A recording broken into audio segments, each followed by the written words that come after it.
Hey everybody, thought this would be a really good time to finally put this to bed and just debunk it completely and throw it out the window, because honestly this is something that we have given so much attention to in the past, and going forward we need to give far less attention to. But it's high time we get into the discussion, because this is something that plagues and haunts Christians all the time, and it just simply doesn't need to anymore. Whenever a Christian or any type of theist really enters into a discussion, a debate, or a dialogue with someone who is of an atheistic persuasion or skeptical or a naturalist, we're often made to feel as if we are on two ends of a spectrum. You're on Team God, they're on Team Science, and never the twain shall meet. They cannot interact with one another. You have to choose and you have to defend your side.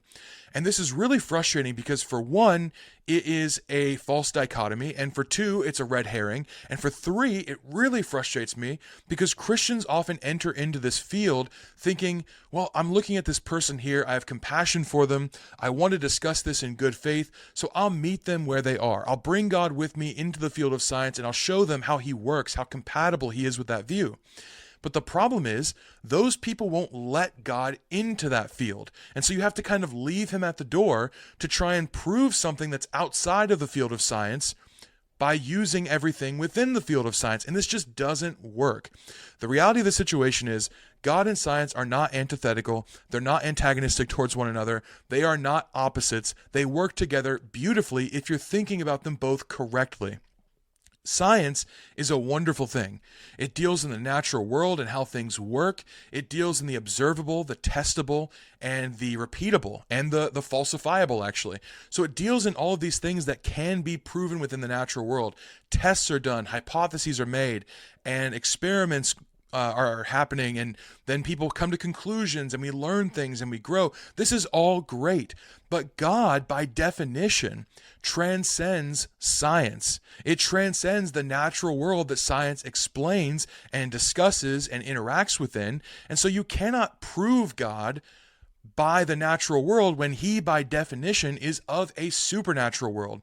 Now, yes, he does interact in the natural world, but the crazy thing about this is, science dealing in the natural world desires a miracle from God. They say, well, if God would just do a miracle, then we would believe it. And yet when God does a miracle, science says, well, that wasn't a miracle. It has to be explained by nature. And so they want him to do a natural miracle. But if he did a natural miracle, they'd say, no, that's just the laws of nature. So which one is it? It can't be both, but I cannot prove to you God, who is outside of the scientific field, within the scientific field, because it has its limitations. And this is normal and good for all fields of study and all disciplines, yet science has become this almost like a God figure where it's supposed to be all-encompassing. It's true, if you believe only in the natural world, you're going to have a really hard time believing in God who is outside of the natural world, because science is not meant to explain these things in depth. Some of the other limitations within the field of science are moral values or subjective experiences, ultimate purpose of existence, free will, historical events.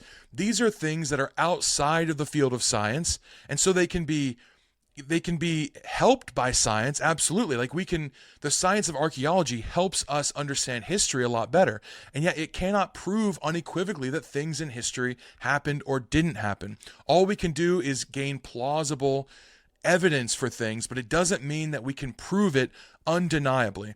And so I'm not sure why it's such a problem that science can't explain or box in God when science can't explain or box in a lot of things. And there's a lot even beneath science that we take as just fundamentally true that can't be proven but is often utilized by science.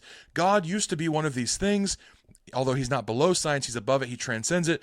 But God used to be one of these things, and now we've lost that entirely. Think about this, like numbers. Numbers cannot be proven by science, and yet they are used within science all the time as absolute fact. If no person is around to observe that there are 2 trees there, there still are 2 trees there. That number 2 exists outside of observation. And so science, by definition, cannot prove that there's 2. It cannot prove the numerical nature of things, and yet we use it all the time in science as if it's no problem.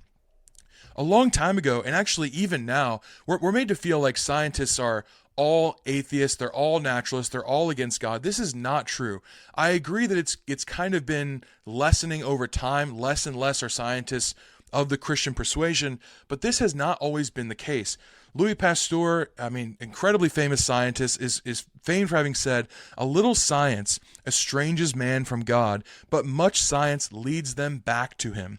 So many of our scientists from the past were motivated to ask the certain questions about nature that caused the hypotheses, that caused the experiments, that caused the observation, because they believed that God had made it, and they wanted to seek out what he had done and why he had done it, to try and bring themselves closer to understanding what God has done in his creation. This is just the reality of the situation.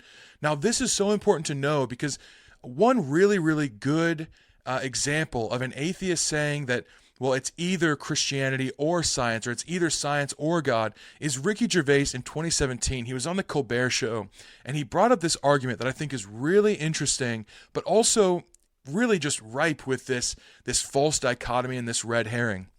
And I've seen this clip played a lot lately, and so I'm sure you have too. I'm not sure why it's resurfaced, but it seems to have. But Ricky Gervais is talking with Stephen Colbert, and Stephen says, Ricky, I don't need to prove God to you. I don't feel like I need to force that belief on you. And yet I feel for you in a way because I have this desire to have gratitude to something higher for all the things that are lower. So he's like looking around, he's like, I have this innate desire within me to be grateful towards a higher power. And he just sees that as a good thing in his life, which is really surprising because honestly, the media seems to be going farther and farther away from God all the time. So the fact that he admitted this and spoke very publicly about this, I thought was a really interesting thing. But Ricky Gervais comes back and he says, I understand that, and I have empathy for that.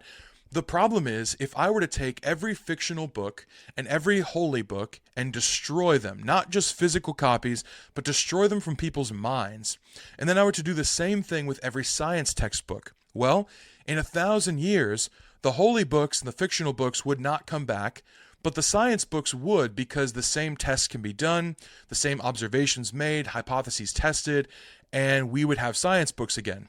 So this is his argument for why he trusts science but doesn't really need faith in other things.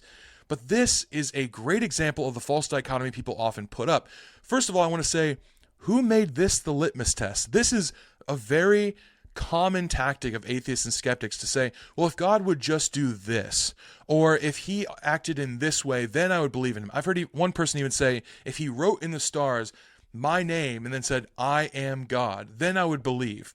And yet I really don't trust that that's the case, because he's already done so many amazing supernatural and natural things, and yet we don't want to believe. So I think it's more a problem with desire or motivation rather than just not having seen the evidence. Christian apologists come up with evidence all the time that logically and philosophically prove, at least plausibly, the existence of God, and yet it's not wanted to be listened to by science because it isn't in the scientific field. Philosophy and science, those are different fields.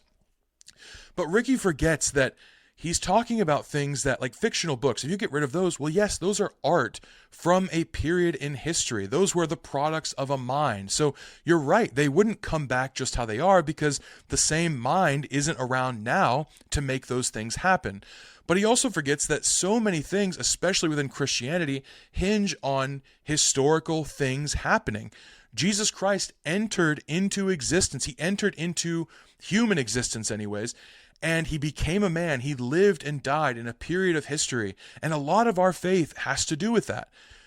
God created all things before time existed. And we can look back in time just after that moment. And science says, well, I don't know what happened before that because it's not observable, repeatable, testable, falsifiable, etc. And I say, you're right. I'm really glad that you've admitted a limitation of science there. But then they'll come up with different hypotheses that they believe, solve the problem without giving the hypothesis of God or an intelligent mind enough credit. But the reality is, a lot of Christianity hinges on historical events because God did a miraculous thing at a point in time in history, and he acted in a way that was a bridging of the gap between the supernatural and the natural. Science cannot observe that. They cannot repeat that. They cannot test that or falsify that. And so they choose to reject it. And that's fine. If you want to choose to reject it, that's okay. But to say that we only have to operate in this field of science, well, then you have to get rid of all of history. You have to get rid of all of art. You have to get rid of numbers completely. You have to get rid of subjective experience. That's just not true. You have to get rid of moral values. And this is so often where atheists and skeptics go. They get closer and closer to this, where they're just getting rid of all of these things because they're lifting up science as like the one true thing that we must believe in. The amazing thing about being a Christian and having faith in God is that you can have God and science and history and philosophy and subjective experience and moral values, and all of them are compatible. You're taking all of the evidence and you're weighing it all together. The problem with the just science side is that they're taking only science and are forced to deny everything else that we understand to be a part of reality, and they have to deny that. And that's just not a very stable place to be. So if you're a Christian and you find yourself in these kinds of discussions, don't worry about it.